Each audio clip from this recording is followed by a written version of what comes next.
Nossa aula de hoje, aqui no Colégio Portinari, é sobre prismas.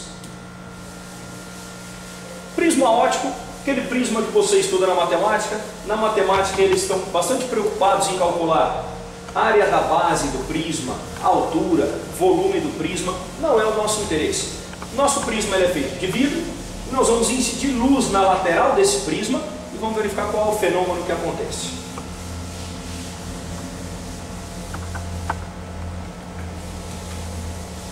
Certo. Aqui nós temos um prisma com a visão, você está olhando da base do prisma. O prisma está enterrado aqui no quadro. Você está olhando da base do prisma. Esse ângulo aqui em cima, ele é chamado de ângulo de abertura. Vou apagar aqui, senão você não vai enxergar. Ele é o chamado ângulo de abertura, certo? Ou também ângulo de refringência. Vamos incidir um raio de luz. Reta normal. Note, a reta normal, 90 graus com a superfície. A luz está vindo do ar para o vidro. A luz está vindo do menos para o mais. Do menos para o mais, aquele nosso macetinho, aproximais. Então a luz se aproxima da reta normal e sofre um desvio. Nós temos o ângulo I, nós temos o ângulo R.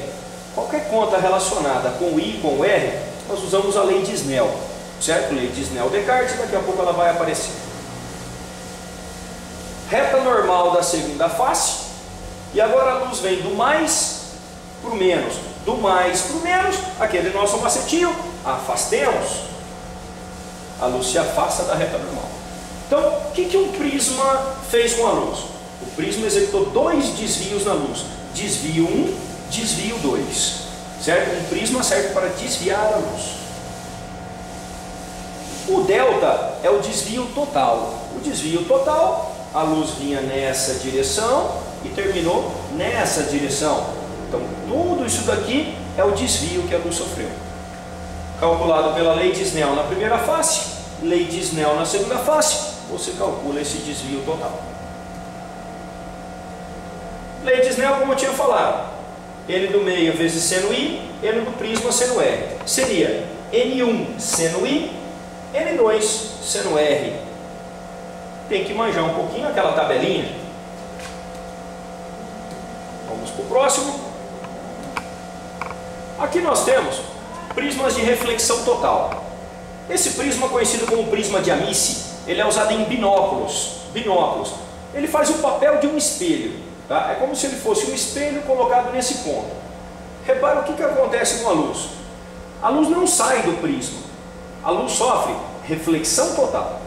Para a luz sofrer reflexão total, esse ângulo I deve ser maior que o ângulo limite. Anote isso. I maior que o ângulo limite. Ângulo limite é aquele ângulo onde o raio sairia rasante ao prisma.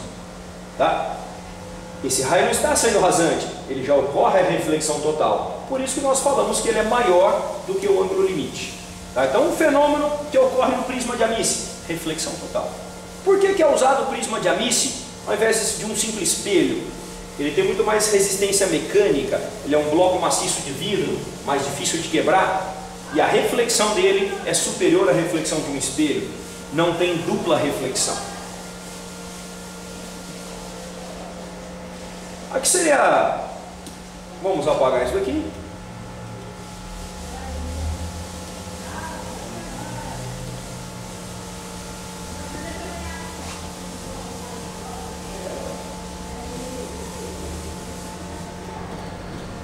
Se recusa a apagar. Aqui nós temos a conta necessária para o prisma de Amici funcionar. O ângulo é 45, ele tem que ser maior que o ângulo limite. Como calculamos o ângulo limite? Seno do ângulo limite, N menor pelo N maior. Nós falamos isso várias vezes em sala. Então, seno de 45 tem que ser maior do que o índice do meio pelo índice do prisma. Fazendo essa conta, nós chegamos na conclusão de que o índice do prisma deve ser maior do que raiz de 2. Raiz de 2 é 1,4.